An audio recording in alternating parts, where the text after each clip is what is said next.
కామన్గా ఉండేది అల్యూమినియం పాత్రలు, స్టీల్ పాత్రలు ఈ మధ్య కొంచెం ఎక్కువగా వంటలకు వాడుతున్నారు.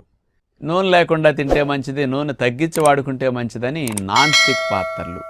ఈ 3 రకాలుగా ఎక్కువగా అందరిళ్లల్లో ఉండి వాడుతున్నారు. కాబట్టి ఈ మూడిట్లో దేని ఉపయోగం ఏంటి, దేన్ని ఎంత వాడుకుంటే మంచిదనే విషయాలు మనం ఆలోచిద్దాం.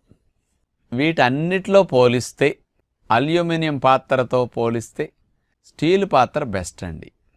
ఎందుకు అంటే ఉడికినప్పుడు స్టీల్ అనేది ఈ వంట వండేటప్పుడు ఆ వేడికి పదార్థంలోకి స్టీల్ కరిగి రాదు. అది హై టెంపరేచర్, బాగా ఎక్కువ 100 డిగ్రీలు వేడెక్కితే తప్ప స్టీల్ కరగటం జరగదన్నమాట.